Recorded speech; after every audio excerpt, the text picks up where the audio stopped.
తాకట్టులో ఉన్న బంగారాన్ని విడిపించి ఆ రోజు ఆన్లైన్ రేటుకే మేము కొంటాం. Sharma gold company. నమస్కారం, సుమన్ టీవీకి స్వాగతం.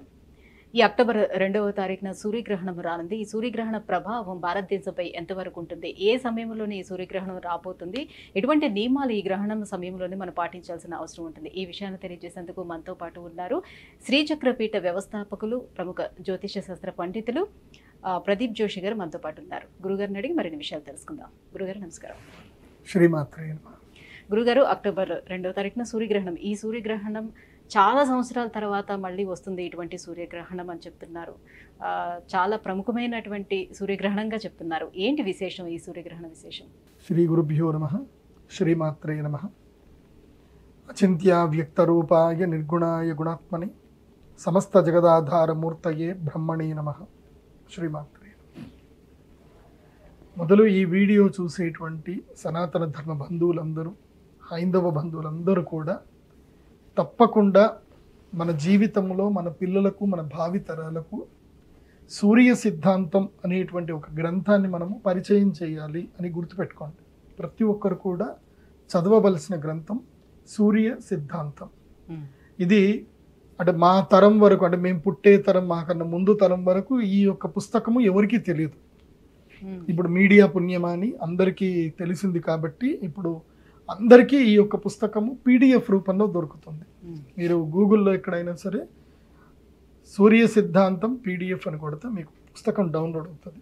ఆ పుస్తకంలో చాలా అద్భుతమైన విషయాలు ఉంటాయి. ట్రిగ్నోమెట్రీ, జామెట్రీ, గ్రహాలంటే ఏంది, గ్రహాల గతి ఏంది, ఇవన్నీ కూడా మేము చెప్పడం కాదు, సాక్షాత్తు మీరే చదువుకోవచ్చు. కాబట్టి ఇది అందరూ తెలుసుకోండి. ఎందుకు ఈ విషయం చెప్తున్నాను అంటే, ఈ అవగాహన లేనితనం, ఇది ఏంటంటే కనుక అవగాహన లేనితనం.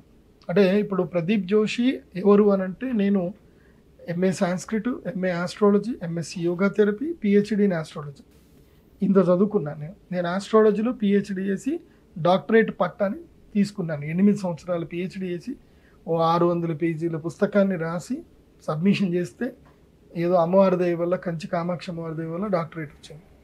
అంటే నేను చెప్పేదానికి ఒక విఘ్నత ఉంటుంది. ఎవరు ఇష్టం వచ్చినట్టు వాళ్ళు చెప్తే వినేది, మీరు వినేటప్పుడు మీరు జాగ్రత్తగా వినాలి. ఎవరు చెప్తున్నారు, ఎవరి ద్వారా మనం నేర్చుకుంటున్నాము, ఆయన ఏం చదువుకున్నాడు, ఆయన తెలివేంటి, ఆయన గురువేంటి, ఆయన విద్యాభ్యాసం ఏంటి అని తెలుసుకొని మీరు ముందుకెళ్తే బాగుంటుంది. ఇప్పుడు సూర్యగ్రహణం సంభవించబోతుంది. ఈ సూర్యగ్రహణాన్ని ఏమంటారు అంటే రింగ్ ఆఫ్ ఫైర్ అంటారు. అంటే ఎట్లాగైతే కంకణం అనేటువంటి కంకణగ్రాస సూర్యగ్రహణం ఇది. అంటే బ్యాంగిల్ ఎట్లాగైతే ఉంటుందో అట్లా బ్యాంగిల్ లాగా సూర్యుడు కనిపిస్తాడు, మధ్యలో నల్లడి భాగం అంతా చంద్రుడు కప్పేస్తాడు. సో దీన్ని కంకణగ్రాస కేతుగ్రస్త సూర్యగ్రహణం అంటారు. దీన్ని మామూలుగా ఇంగ్లీష్ వాళ్ళు ఏంటంటే కొత్త పేరు పెట్టారు, రింగ్ ఆఫ్ ఫైర్. అంటే చుట్టూ ఫైర్ ఉంటుంది, ఫైర్ రింగ్ లాగా ఉంటుంది అని చెప్పారు. ఇది కేతుగ్రస్త కంకణగ్రాస సూర్యగ్రహణం అని దీనికి పేరు. గ్రహణాలు చాలామంది ఏంటంటే, ఇప్పుడు నేనే చెప్తాను, ఇది 6 సంవత్సరాల క్రితం వచ్చిన సూర్యగ్రహణం అని చెప్తాను. లేదండి 6 సంవత్సరాల కింద ఎక్కడ వచ్చింది, మొన్న కూడా వచ్చింది కదా, పోయిన సంవత్సరం వచ్చింది, 2012 వచ్చింది, 1979 వచ్చింది, 2004లో వచ్చింది. సూర్యగ్రహణము ప్రతి సంవత్సరము వస్తుంది. అప్పుడప్పుడు సగము సూర్యుడు అంటే ఖగ్రాస ఉంటుంది, తర్వాత పాక్షిక సూర్యగ్రహణం వస్తుంది, తర్వాత అర్ధగ్రాస సూర్యగ్రహణం వస్తుంది. సో అంటే కొంచెం కొంచెం సూర్యగ్రహణాలు ఎప్పుడైనా వస్తాయి, సంపూర్ణ సూర్యగ్రహణం కూడా వస్తుంది. కానీ నేను ఇప్పటి వరకు, అంటే నేను ఆల్రెడీ మయన్ క్యాలెండర్కి సంబంధించి హిస్టరీ చదివాను. మీరు టైమ్స్ అండ్ డేట్స్ వెబ్సైట్ కనుక చూసినా, మీరు రింగ్ ఆఫ్ ఫైర్ ఎప్పుడైందని మీరు గూగుల్ని అడిగినా చెప్తుంది.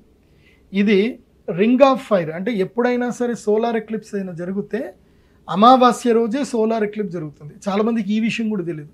సూర్యగ్రహణం ఎప్పుడు జరుగుతుంది అని అంటే జరుగుతుంది అని అంటారు. అట్లా కాదు. సూర్యగ్రహణం ఏ రోజు జరుగుతుంది అని అంటే అమావాస్య అంత్యములో సూర్యగ్రహణం జరుగుతుంది, పౌర్ణమి మొదలులో చంద్రగ్రహణం జరుగుతుంది. ఇది చాలామందికి తెలీదు.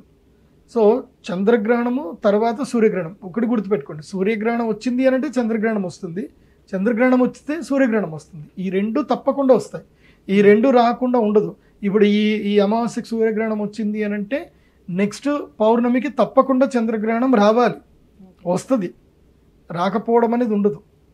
అలా రాకపోవడం అనేది వచ్చింది అని అంటే వాడు చెప్పేవాడు మూర్ఖుడు అని అర్థం. కాబట్టి సూర్యగ్రహణము చంద్రగ్రహణం ఎప్పుడైనా 15 రోజుల వేరియేషన్లో పక్కా వస్తాయి. దాన్ని గ్రహణ వేద కాలము అంటారు. 15 రోజుల కాలాన్ని గ్రహణ వేదం అంటారు.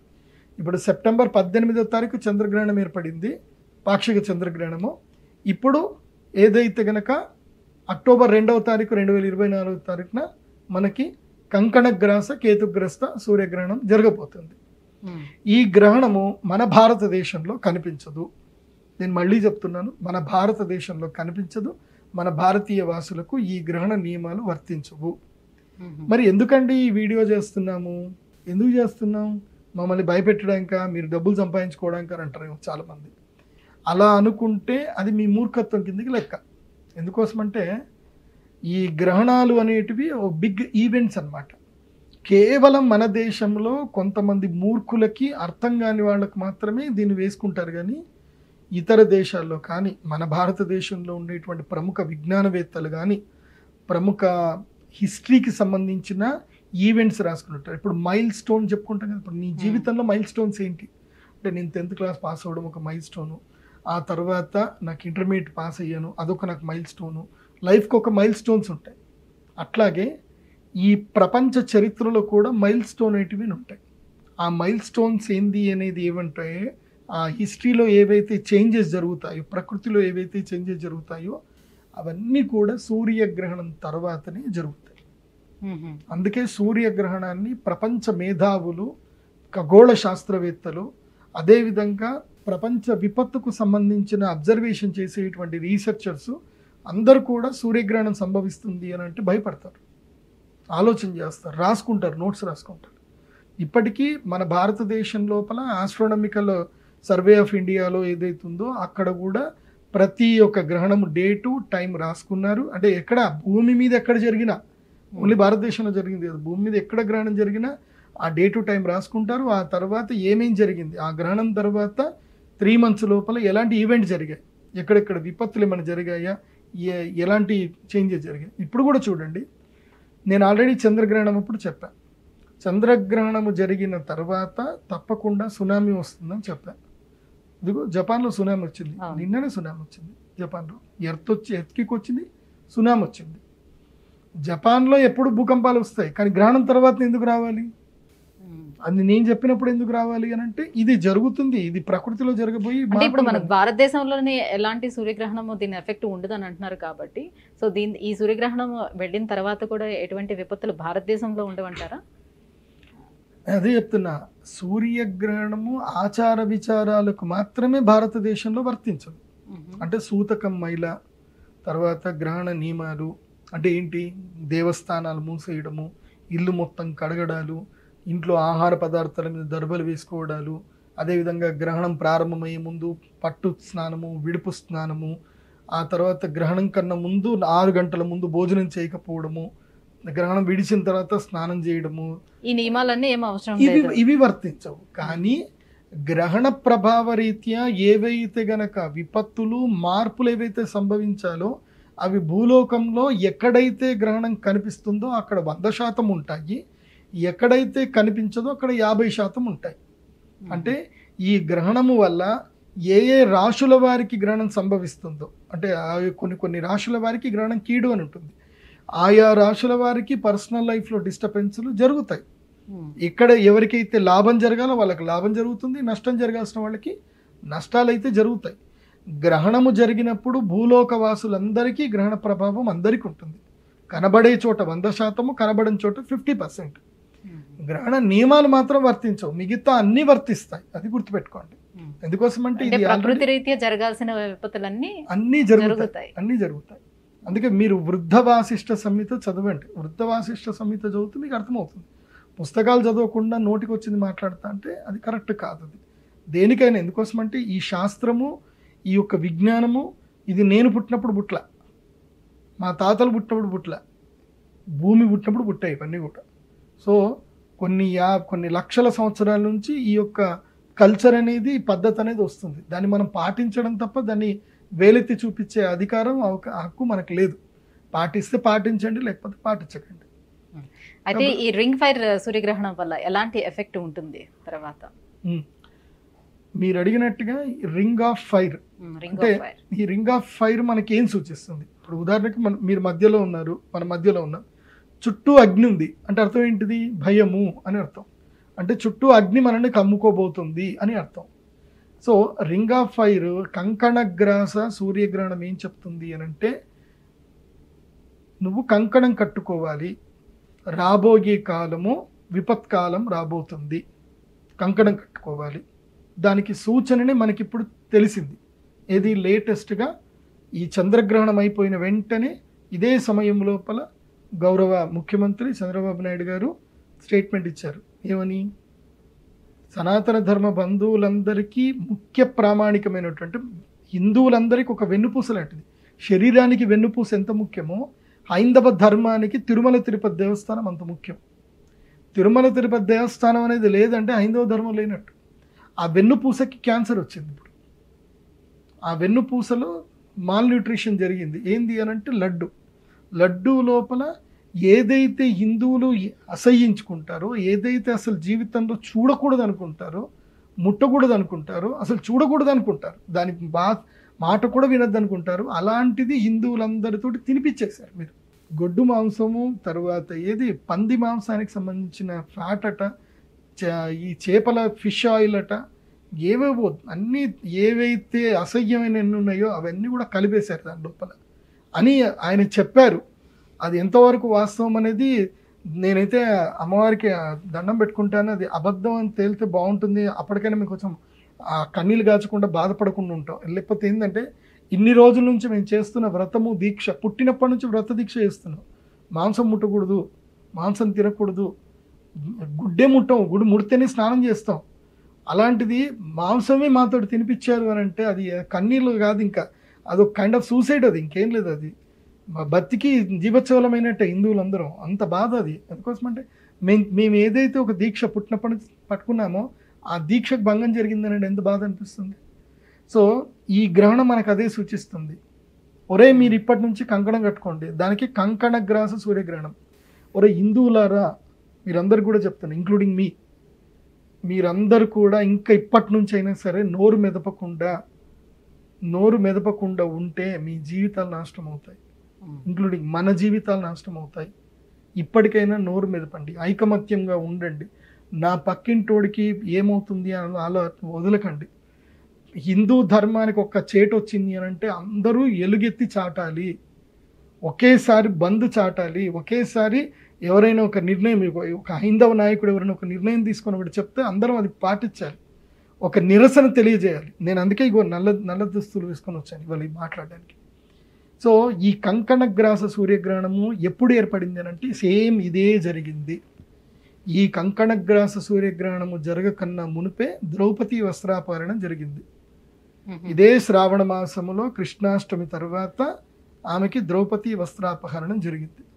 ద్రౌపది వస్త్రాపహరణం జరిగిన నెక్స్ట్ మూమెంటే ఈ కంకణగ్రాస సూర్యగ్రహణం ఏర్పడింది. ఆ తర్వాత యుద్ధం జరిగింది. అక్షౌహిణి సేన 18 అక్షౌహిణి సేనలు వితిన్ 3 months లోపల యుద్ధం ప్రారంభమైంది. డిసెంబర్లో యుద్ధం స్టార్ట్ అయింది. 18 రోజుల్లో టోటల్ రక్తం ఏరులై పారింది కంప్లీట్గా. ఇది జరిగింది ఎప్పుడు? అప్పుడు కంకణగ్రాస సూర్యగ్రహణం అప్పుడు జరిగింది. ఆ కంకణగ్రాస సూర్యగ్రహణం జరిగింది కాబట్టే అప్పుడు సూర్యగ్రహణం జరిగింది. మళ్ళీ 3 నెలలకు మళ్ళీ సూర్యగ్రహణం జరిగింది. ఎప్పుడు? జయద్రథుడి యొక్క తల తన తండ్రి చేతిలో పడుతుంది, అప్పుడు సూర్యగ్రహణం ఏర్పడుతుంది. ఉదయం వేళల్లోనే ఆకాశంలో నక్షత్రాలు కనిపిస్తాయి. సూర్యుడు అస్తమించే లోపల నేను వీడిని చంపకపోతే నేను ఆత్మహత్య చేసుకుంటానని అర్జునుడు ప్రామిస్ చేస్తాడు. మధ్యలోనే సూర్యాస్తమం అయినట్టుగా కనిపిస్తుంది, ఆకాశంలో నక్షత్రాలు కనిపిస్తాయి. జయద్రథుడు రిలాక్స్ అయిపోతాడు, తల తెగిపోతుంది, సూర్యగ్రహణం అయిపోతుంది.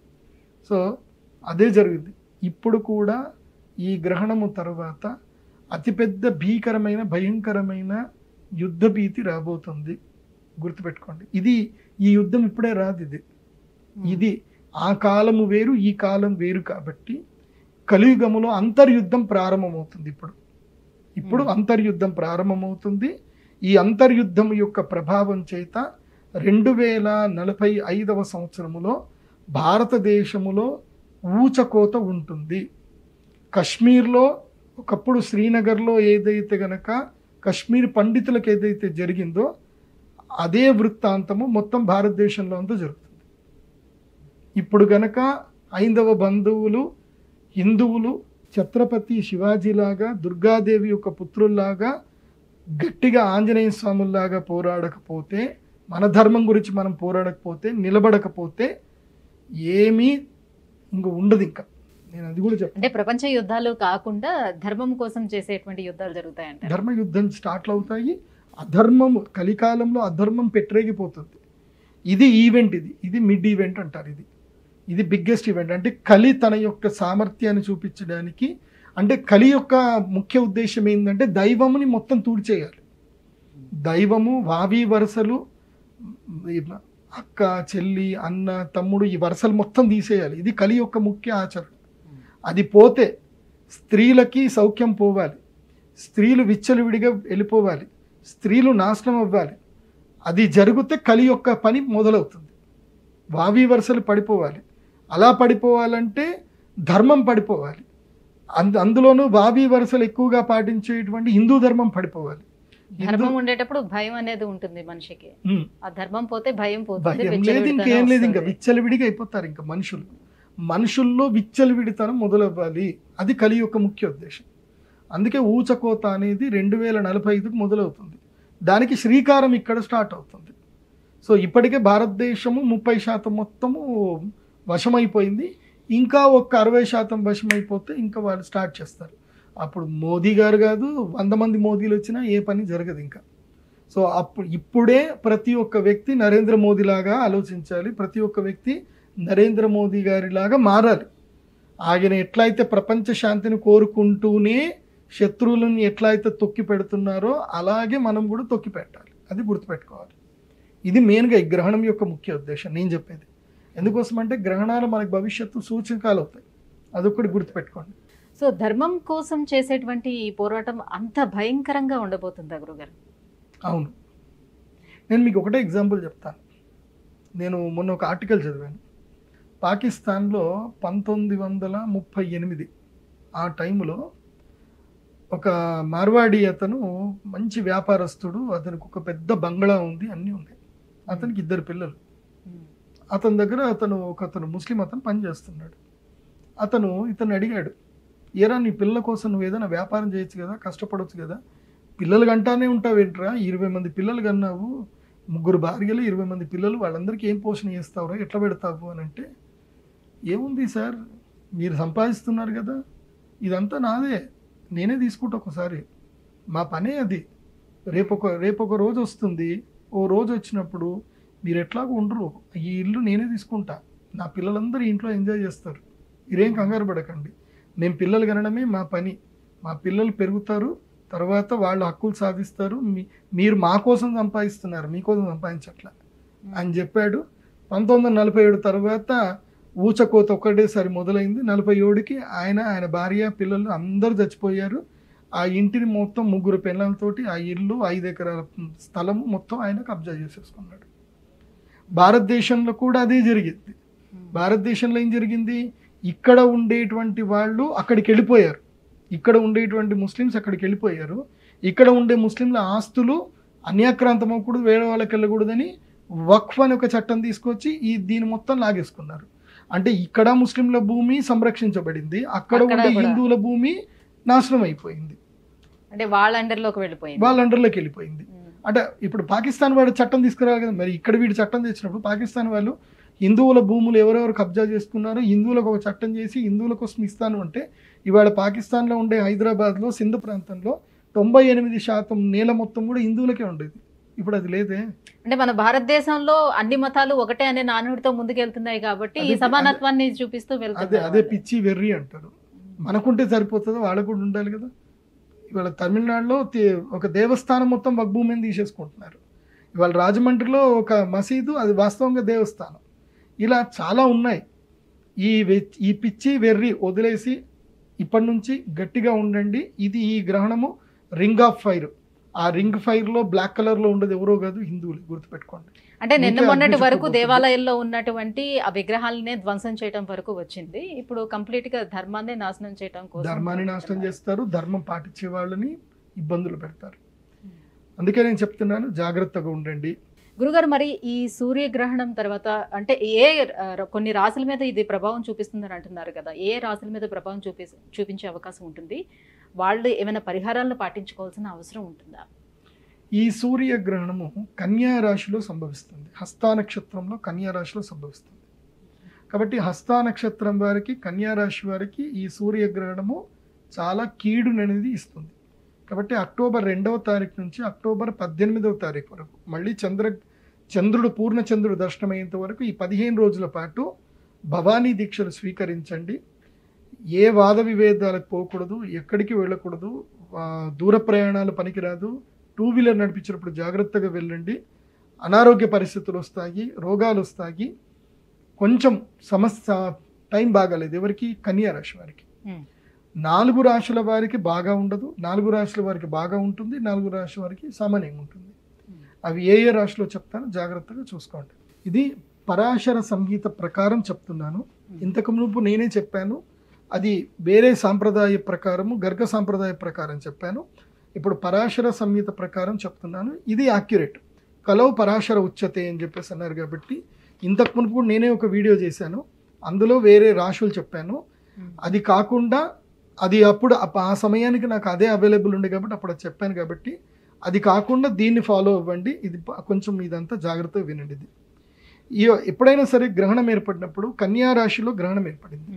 గ్రహణం ఏర్పడిన రాశి నుంచి, గ్రహణం ఏర్పడి ఏదైతే రాశిలో గ్రహణం ఏర్పడుతుందో తమ రాశి నుంచి ఆ గ్రహణ రాశి, తమ రాశి నుంచి ఆ గ్రహణ రాశి 12వ స్థానము, 8వ స్థానము, 4వ స్థానము, 1వ స్థానము అవుతే గనక వారికి కీడు. అంటే తమ రాశి నుంచి, ఇప్పుడు ఉదాహరణకి తులారాశి, కన్యా రాశి వారికి ఎక్కడ జరుగుతుంది అంటే తమ యొక్క జన్మస్థానం జరుగుతుంది. అంటే 1వ రాశిలో సూర్యగ్రహణం ఏర్పడుతుంది కాబట్టి కన్యా రాశి వారికి ఈ గ్రహణం అరిష్టము. అలాగే తులారాశి వారికి తమ రాశి నుంచి 12వ రాశిలో ఈ యొక్క గ్రహణం జరుగుతుంది కాబట్టి తులారాశి వారికి కూడా ఈ గ్రహణము అరిష్టము.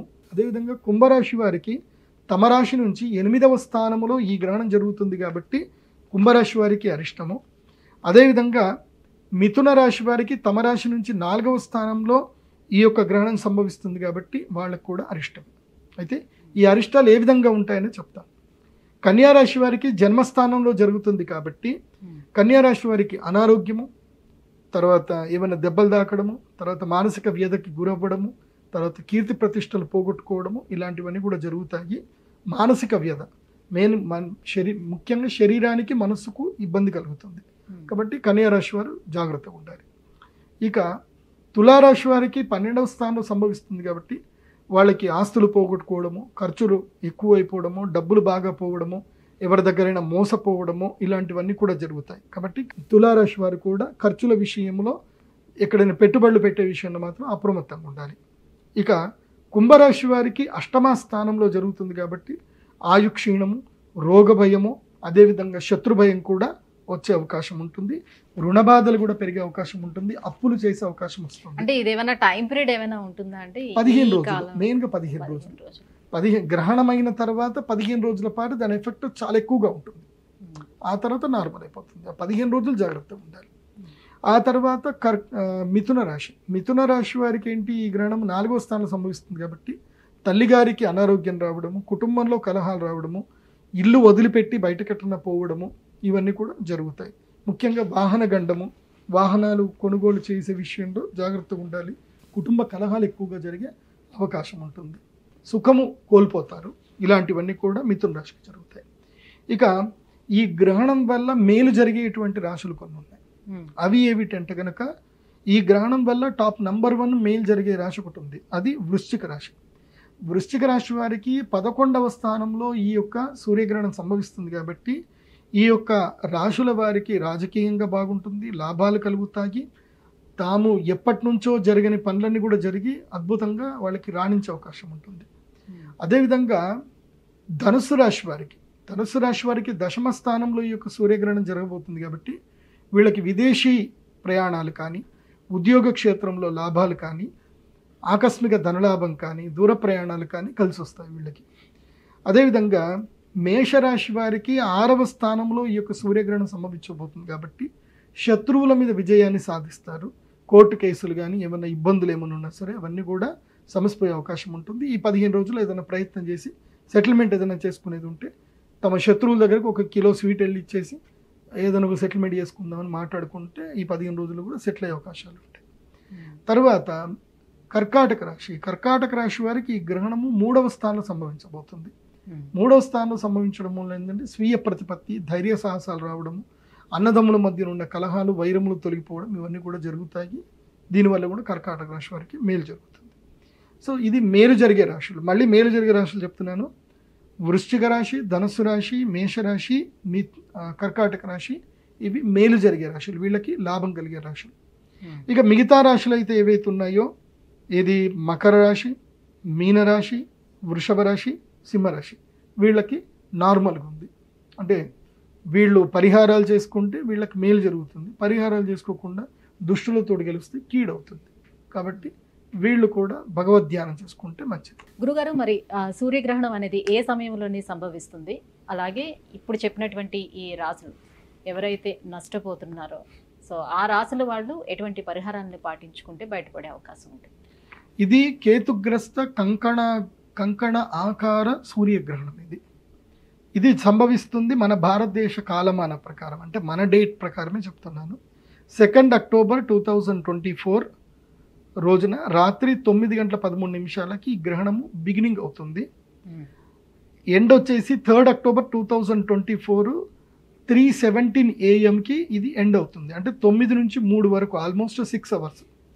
కానీ ద పీక్ టైం అనేది వచ్చేసి మాత్రం అంటే కంకణగ్రాస సూర్యగ్రహణం కనబడే ప్రదేశం మాత్రం మెక్సికో ప్రదేశంలో కనిపిస్తుంది. మనకి రాత్రి సమయము, అంటే మనకు రాత్రి అమెరికాలో కనిపిస్తుంది, ఉత్తర అమెరికాలో, దక్షిణ అమెరికాలోను, మెక్సికో, కెనడా ఆ ప్రాంతంలో కనిపిస్తుంది. మీరు timesandDate.com అనే ఒక వెబ్సైట్లోకి వెళ్తే కనుక ఈ కంకణగ్రాస సూర్యగ్రహణం ఎక్కడ కనిపిస్తుంది అనేది ఉంటుంది.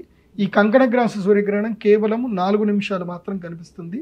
ఆ 4 నిమిషాలు మాత్రం అద్భుతమైన పర్వకాలము.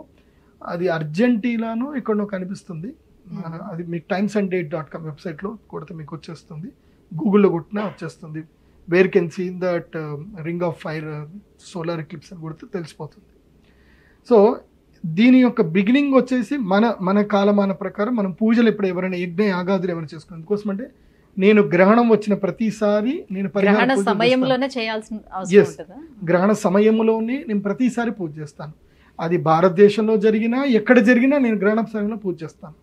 ఎందుకోసం అంటే అది పర్వకాలం, ఇట్స్ అద్భుతమైన వండర్ఫుల్ టైం. అది ఆ టైంలో పూజ చేస్తే అద్భుతాలు జరుగుతాయి జీవితం లోపల. నేను ఆ పూజ చేయటం వల్ల ఎంతోమందికి అద్భుతాలు జరిగాయి. ఒక పేషెంట్ ఉండే, ఆ అమ్మాయికి కాళ్ళు విపరీతమైన మంట, నొప్పి అమ్మాయికి వాళ్ళ పేరెంట్స్ తిరిగిన హాస్పిటల్ లేదు, కలవని న్యూరాలజిస్ట్ లేరు, ఎవరైనా మాకేం తెలియదు అంటారు, మెడిసిన్స్ ఇస్తారు, తగ్గదు. ఎప్పుడు 24/7 ఆ అమ్మాయి కాళ్ళకి ఫ్యాన్ వేసిందే ఉండాలి. 24/7 కింద కాలు పెట్టరాదు ఆ అమ్మాయికి. వాళ్ళకి నరకం వాళ్ళ పేరెంట్స్కి. ఇక్కడనే సనత్ నగర్లో ఉంటారు వాళ్ళు. ఆ పేరెంట్స్ ఒక నమ్మకంతో నా దగ్గరకు వచ్చారు, గురుగారు మా పాపకు సొల్యూషన్ చూపించాను. నేను పాపం వాళ్ళు ఫీజు కూడా కట్టారు. నేను జాబ్ చూసి ఫీజు వాపస్ ఇచ్చేసాను. దీనికి నేను ఇప్పుడు సొల్యూషన్ ఇప్పుడు చెప్పలేను, నాకు టైం కావాలి అని చెప్పి ఈ యొక్క రావణ సంగీత పుస్తకం చదివాను. ఒక కేసు వచ్చింది, ఒకళ్ళకి నేను సొల్యూషన్ ఇవ్వలేకపోతే నేను ఫీజు తీసుకోను. కానీ ఇది ఒక ఛాలెంజ్ నాకు. ఈ ఛాలెంజ్కి సొల్యూషన్ చెయ్యాలి అని చెప్పి నేను ఇది రావణ సంహిత పుస్తకం చదివి దానికి సొల్యూషన్ ఫైండ్ చేసి వాళ్ళకి మేము ఒకటి గ్రహణ సమయంలో పూజ చేసిన దాన్ని అభిమంత్రం చేసి ఇచ్చాను. 3 monthsలో పాప నడిచింది.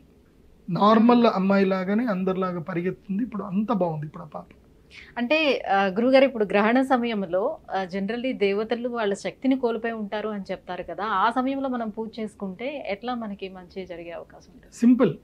ఇప్పుడు మీరు అద్భుతమైన వ్యక్తి, మీ దగ్గర కోట్ల రూపాయలు ఉన్నాయి, మీరు రోల్స్ రాయల్ వేసుకొని మీరు వెళ్తున్నారు కారులో, కాకపోతే మీరు ఎక్కడో రంపచోడవరం దగ్గర అడవిలో వెళ్తున్నారు. సడన్గా మీకు 4 టైర్లు పంక్చర్ అయిపోయాయి.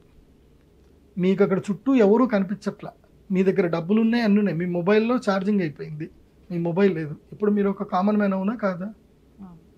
అప్పుడు అక్కడ వెళుతున్నటువంటి ఒక వ్యక్తి అయ్యో మేడం ఏం సమస్య వస్తుంది మీరు కూర్చోండి అని చెప్పి తమ ఇంటికి తీసుకెళ్ళి మీకు ఇంత భోజనం పెట్టి అర్ధరాత్రి మీరు తెల్లారిదాకా ఆగండి అని చెప్పి మీకు కూర్చోబెట్టి మీకు సెక్యూరిటీ ఇచ్చి తర్వాత ఆ 4 టైర్లు పంక్చర్ అంతా క్లియర్ చేసి మీకు కరెక్ట్గా మధ్యాహ్నం 12 గంటల సమయానికి మీ చేతికి తాళం ఇచ్చి ఇంకెళ్ళండి మేడం అని అంటే మీకు ఎంత బాగుంటుంది. ఆ తర్వాత మీరు అతనికి ఆ టైంలో సహాయం చేసినందుకు మీరు ఏమి ఇవ్వగలుగుతారు చెప్పండి? మీరు ఎంతైనా ఇవ్వగలుగుతారు. అతను ఏదైనా అడిగితే ఎందుకోసమంటే అది లైఫ్ అండ్ డెత్. అక్కడ ఏది పులులు తిరుగుతున్నాయో ఏదో తిరుగుతున్నాయి, ఏదో అనర్థం జరగబోతుంది. ఆ టైంలో అతను మిమ్మల్ని ప్రొటెక్ట్ చేశాడు. మీరు అతను 10 లక్షలు ఇట్లా ఇచ్చేసి వెళ్ళిపోవచ్చు. మీరు ఇచ్చేస్తారు, ఈజీగా ఇస్తారు. ఎందుకోసమంటే మీ రోల్స్ రాయల్ కారు వర్తే 7 కోట్ల వర్తు. 7 కోట్ల కారుకి మీ ప్రాణం అంటే ఇంకా 70 కోట్లు వేసుకోండి. దానికి వర్త్ కాపాడినందుకు వాడికి 7 లక్షలు ఇచ్చినా 7 కోట్లు ఇచ్చినా ఎంత ఇచ్చినా తక్కువని. అట్లాగే గ్రహణ సమయంలో దేవతలు అత్యంత శక్తివంతులు, కానీ గ్రహణ సమయంలో వాళ్ళు శక్తిహీనులు అయిపోతారు, నిరాశ్రయులు అయిపోతారు. సో వాళ్ళకి మనము శక్తిని ఇవ్వాలంటే వాళ్ళకి ప్రొటెక్షన్ చేయడానికి మనము శ్రీమాతృ ధ్యానం చేయాలి. శ్రీమాతృ ధ్యానం చేసి వైశ్రవణ కుబేర తంత్రం అంటారు. అంటే దేవతల యొక్క సైన్యం ఏంటంటే యక్షులు దేవతల యొక్క సైన్యం. యక్షులకి సాధ్యమైందంటూ ఏమీ ఉండదు, అసాధ్యం అంటూ ఏమి ఉండదు వాళ్ళకి యక్షులకి. అలాంటి యక్షులకి మనము అప్పుడు శక్తిని ఇవ్వాలి. యక్షదేవతలకు శక్తి ఇస్తే దేవతల్ని వాళ్ళు సంరక్షిస్తారు. దేవతల్ని వాళ్ళకి ఏవి అనర్థం రాకుండా సంరక్షిస్తారు. ఆ తర్వాత గ్రహణం అయిపోయిన తర్వాత ఈ యక్షదేవతలకు మనము యజ్ఞం ద్వారా ఎనర్జీ ఇచ్చాం కాబట్టి యక్షరాజు ఎవరు అంటే కుబేరుడు సిరి సంపదలు ఇస్తాడు, సౌభాగ్యాలు ఇస్తాడు, అన్నీ ఇస్తాడు. దేవతలు కూడా మనకి ఏ గ్రహ బాధలు ఏం రాకుండా చూసుకుంటాడు. అందుకే ఇంపాసిబుల్ అనేటివన్నీ కూడా గ్రహణ సమయంలో పాసిబుల్ అవుతాయి. నేను అందుకే ఆటిజం ఉన్న పేషెంట్స్ కానీ ఎవరికైనా సరే ఈ క్లయింట్ నాకు ఇంపాసిబుల్ అనే వాళ్ళందరికీ నేను గ్రహణం అప్పుడు రమ్మని చెప్తాను. నీ జీవితంలో ఇది ఇంపాసిబుల్. మెయిన్ సూర్యగ్రహణం చాలా ఇంపార్టెంట్. చంద్రగ్రహణం కూడా ఇంపార్టెంట్, కాకపోతే చంద్రగ్రహణంలో స్ట్రెంత్ కొంచెం తక్కువ ఉంటుంది, సూర్యుడికి స్ట్రెంత్ ఎక్కువ. ఎందుకోసమంటే చంద్రుడు కూడా సూర్యుడి ద్వారానే వెలుగుతాడు. సూర్యుడు వెలుగుతాడు. సూర్యుడే లేడనుకో చంద్రుడు కూడా లేనట్టేగా. చంద్రగ్రహణంలో చంద్రుడికి మధ్యన భూమి మాత్రం వస్తుంది, సూర్యుడికి మధ్యన భూమి వస్తుంది. సూర్యుడు వెలుగులోనే ఉంటాడు, అంటే హాఫ్ ఆఫ్ ద స్ట్రెంత్ ఉంటుంది. సూర్యుడు యాక్టివ్గానే ఉన్నాడు. కానీ సూర్యగ్రహణంలో ఏం జరుగుతుందంటే చంద్రుడు డీయాక్టివేట్ అవుతాడు, సూర్యుడు డీయాక్టివేట్ అవుతాడు. అందుకే సూర్యగ్రహణం అప్పుడు గ్రహస్థితిలో చూస్తే కుండలిలో సూర్యుడు, చంద్రుడు, రాహు ముగ్గురు ఉంటారు. అందుకే సూర్యగ్రహణం చాలా ప్రభావమైంది. అత్యంత ఎనర్జీ శక్తినిచ్చే సూర్యగ్రహణం. అందుకే నేను గ్రహణ సమయంలో పూజలు చేసిన వాళ్ళకి ఇంపాసిబుల్ అనేవి పాసిబుల్ జరుగుతున్నాయి. నా లైఫ్లో నాకు ఇంపాసిబుల్ అనేవి పాసిబుల్ అయిపోయినాయి. నన్ను ఎవరైతే దిగజారుదామని చెప్పి చూశారో ఆ వ్యక్తులే మొత్తం కింద పడిపోయి మళ్ళీ నా కాళ్ళ దగ్గర వచ్చి కూర్చున్నారు. నా జీవితంలో జరిగింది. నన్ను నాశనం చేద్దాం అనుకున్న వ్యక్తే నా కాళ్ళ దగ్గర వచ్చి సారీ అని క్షమాపణ చెప్పి నా కాళ్ళ దగ్గర కూర్చునే స్థితికి వచ్చింది. గ్రహణ సమయంలో ఎందుకు మరి టెంపుల్స్ అన్ని కూడా క్లోజ్ చేస్తారు? అదే చెప్తున్నాను. ప్రతి ఒక్క ద్విజుడు, బ్రాహ్మణుడు, పురోహితుడు తమ జీవితాన్ని ఇతరుల కోసం ధారపోస్తారు. వాళ్ళు వేరే వాళ్ళ కోసం వాళ్ళు పూజలు చేస్తారు.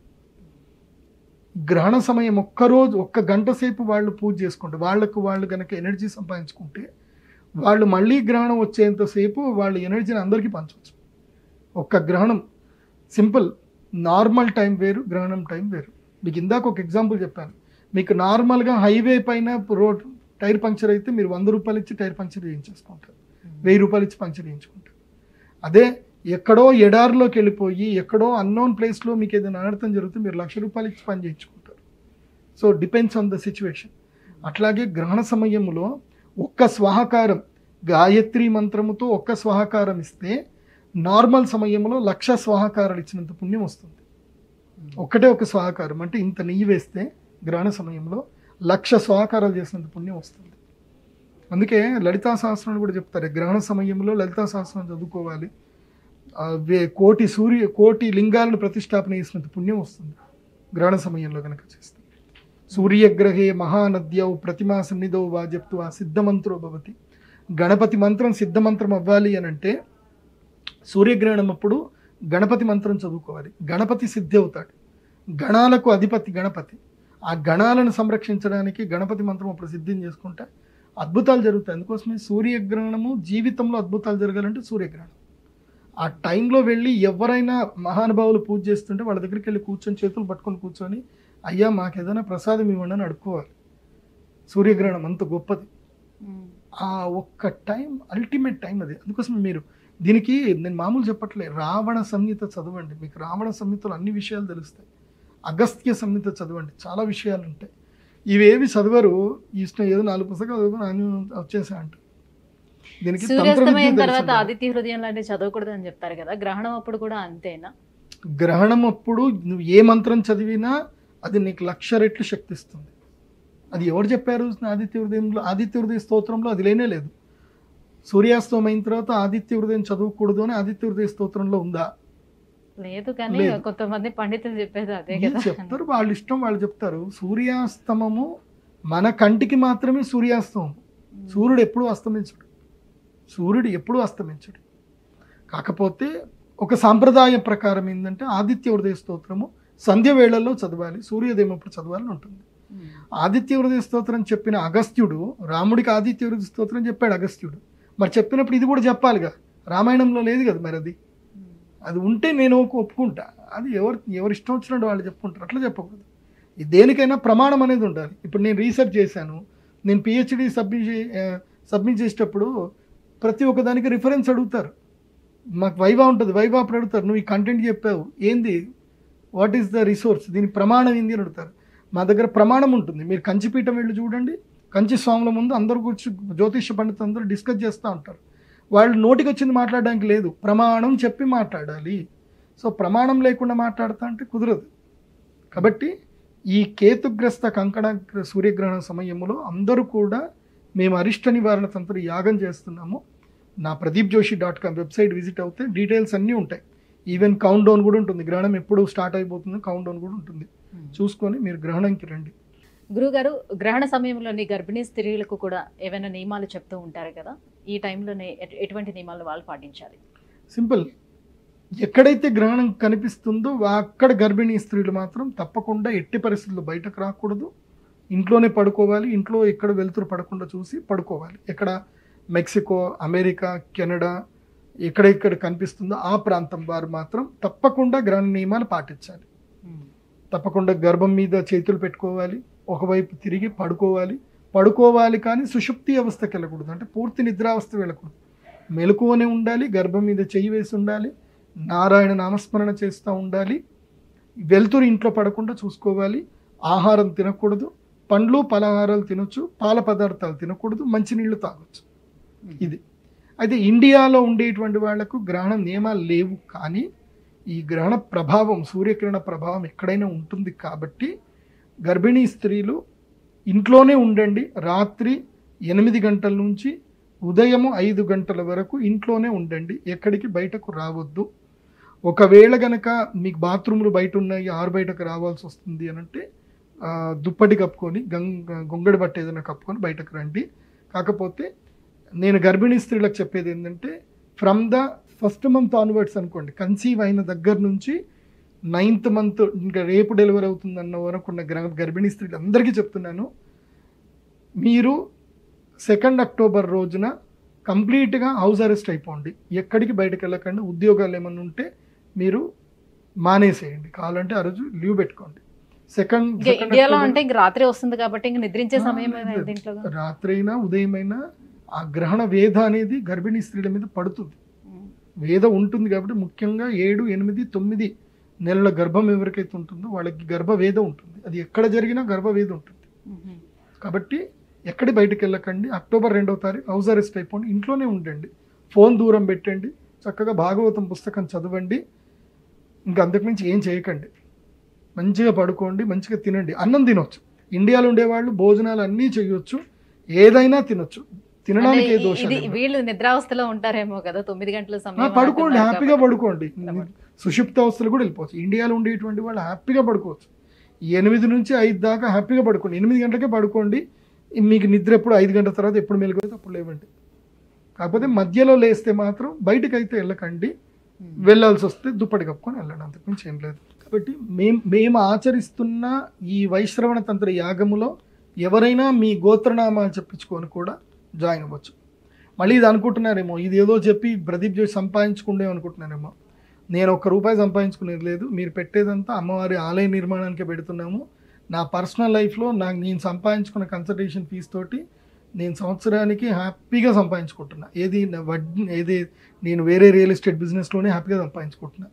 మీరు ఇచ్చే గోత్రనామాలు చెప్పించుకునే డబ్బులతోటి నేను నా పర్సనల్ లైఫ్ అస్సలు వాడుకోను. ఎందుకోసమంటే నాకు తెలుసు అది పెద్ద లత్త. ఆ లత్త నాకు తగ్గించుకోవాల్సిన అవసరం అయితే నాకు లేదు. మీకు ఇష్టం ఉంటే పే చేసుకొని అమ్మవారి దేవాలయ నిర్మాణమే చేస్తాం మేము. నా పర్సనల్ లైఫ్కి అయితే నేను వాడుకోను. సో ఈ సూర్యగ్రహణం ఏ ప్రాంతాల్లో అయితే వస్తుందో, ముఖ్యంగా అమెరికా వంటి దేశాల్లో ఎక్కడైతే వస్తుందో వాళ్ళు ఒకవేళ పూజలు చేయించుకోవాలని అనుకుంటే ప్రదీప్ జోషి గారి వెబ్సైట్ ఏదైతే సార్ మెన్షన్ చేశారో, సో ఆ వెబ్సైట్కి వెళ్ళి డైరెక్ట్గా అక్కడే మీరు పూజకు సంబంధించిన విధి విధానాలు కూడా ఉంటాయి, మెన్షన్ చేసి ఉంటాయి. సో దాని ప్రకారము ఫాలో అవ్వచ్చు. భారతదేశంలో ఎవరైతే ఈ సూర్యగ్రహణం సమయంలోని పూజ చేయించుకోవాలని అనుకుంటున్నారో సేమ్ అలానే వెబ్సైట్కి వెళ్ళి చేయించుకోవచ్చు, లేదా నేరుగా అయినా సరే కూడా కన్సల్ట్ అవ్వచ్చు. కింద స్క్రోల్ అవుతున్నటువంటి నెంబర్కి కూడా కాల్ చేసి పూజకి సంబంధించినటువంటి మరిన్ని వివరాలు కూడా తెలుసుకోవచ్చు. గురుగారు, ఈ సూర్యగ్రహణానికి సంబంధించి ఎంత ప్రత్యేకమైనది ఈ సూర్యగ్రహణం అని వివరిస్తూ, అట్ ద సేమ్ టైం ఈ సూర్యగ్రహణం ఏ సమయంలో వస్తుంది, ఏ రాశుల వారికి మంచి జరుగుతుంది, ఏ రాశుల వారికి నష్టం జరిగే అవకాశం ఉంది, ఎవరు ఎటువంటి పరిహారాలు పాటించుకోవాలి, ఈ విషయాలన్నీ కూడా ఇంత వివరంగా తెలియజేసినందుకు ధన్యవాదాలు. శ్రీమాత్రే.